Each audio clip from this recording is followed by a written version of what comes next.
अरे क्या हुआ तुझे? सुबह सुबह इस तरह मुंह फुलाकर क्यों बैठा है? अरे तुम तो जानती हो ना माँ कि मुझे अपना नया काम शुरू करना है और काम शुरू करने के लिए पैसे भी तो चाहिए और पैसे के नाम पर मेरे पास तो एक फूटी कौड़ी भी नहीं है। अरे तो क्या हुआ बेटा, इसमें ऐसे उदास होने वाली क्या बात है? तेरे पास पैसे नहीं है तो तेरी पत्नी को बोल अपने मायके से जाकर पैसे लेकर आएगी। अरे उसके मायके में खाने का दाना पानी तो है नहीं, मेरे काम के लिए पैसे कहाँ से लेकर आएगी वो? तुझे तो मैंने पहले ही कहा था कि इस लड़की से शादी मत कर, फिर भी तूने हमारी मर्जी के खिलाफ जाकर इससे शादी की। अगर हमारी मर्जी से शादी की होती तो इतने अमीर लड़की से तेरी शादी करवाते जो दुनिया भर का दहेज लेकर आती घर में। जा जाकर बोल उसे कि तुझे पैसे चाहिए।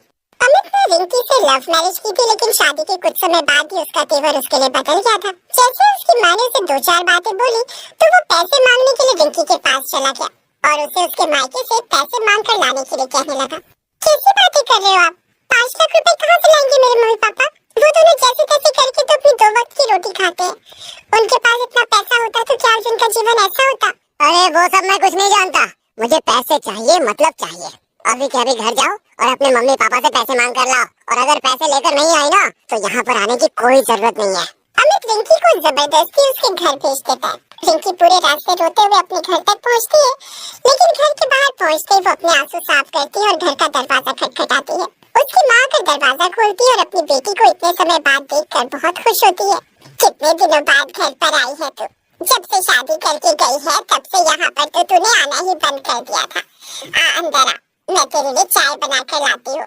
रिंकी देखती है कि उसका मायका पहले जितना टूटा फूटा और पुराना था, अब तो उससे भी ज्यादा जर्जर हो चुका था। हर जगह सीलन आई हुई थी और पूरा घर बहुत कमजोर हो चुका था।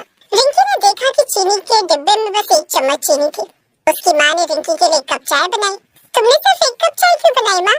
अरे बेटा, मैंने और तेरे पिताजी ने तो अभी नाश्ता किया था, इसलिए मेरा चाय पीने का मन नहीं था तो बस तेरे लिए चाय बना दी। रिंकी समझ गई थी कि घर में ना तो राशन है और ना ही खाने पीने के लिए ज्यादा कुछ है, इसलिए घर में जो कुछ भी था उसकी माँ ने उसे लाकर दे दिया। उसकी माँ अपने चेहरे की हंसी के पीछे घर के हालात छुपाने की कोशिश कर रही थी, लेकिन वो हालात छुप नहीं सकते थे। घर की हालत देखकर रिंकी की आंखों में आंसू आ गए। काश भगवान ने मुझे तुम्हारी बेटी बनाने की बजाय तुम्हारा बेटा बनाया होता, तो मैं तुम्हारे साथ रहती। तुम्हें इस हालत में देखकर मुझे बहुत दुख होता है माँ। अरे नहीं नहीं बेटा, ऐसा कुछ नहीं है, सब कुछ बिल्कुल ठीक है, तो क्यों खामखा चिंता करती है? रिंकी ने थोड़ी बहुत सिलाई का काम करके कुछ पैसे जोड़े थे, जिसे उसने अपने ससुराल वालों की नजर से बचा लिया था, वरना तो वो उसके सारे पैसे हड़प लेते थे। रिंकी ने उन पैसों से अपने मायके में राशन भरवाया और बाकी के पैसे अपनी माँ को दे दिए और कुछ देर बाद अपने ससुराल वापस चली गई। अरे वाह, तुम तो बड़ी जल्दी वापस आ गई, लेकिन तुम्हारे हाथ में मुझे पैसों का कोई बैग नहीं दिख रहा। पैसे लेकर आई हो या नहीं? आपको लगता है क्या इसके फटीचर माँ बाप इसे कुछ देंगे? ये कुछ लेकर नहीं आई है, बस हमारे ऊपर बोझ बनकर बैठी हुई है। मैं तो कहती हूँ इसे घर से निकाल दो भैया, तो ही अच्छा रहेगा। रिंकी के ससुराल के सभी सदस्य उसे तरह तरह की बातें सुनाने लगते हैं और उसका पति उसका हाथ पकड़कर उसे धक्के देकर घर से बाहर निकाल देता है। तभी ये सब होते हुए पड़ोस के लोग देख लेते हैं और उन लोगों को खूब खरी खोटी सुनाते हैं। लोगों की वजह से वो रिंकी को वापस अंदर ले जाते हैं, लेकिन अब उनके दिमाग में रिंकी को लेकर कुछ और ही खिचड़ी पक रही थी। सब एक कमरे में बैठे हुए थे और रिंकी के खिलाफ प्लानिंग कर रहे थे। मैं तो कहती हूँ इसे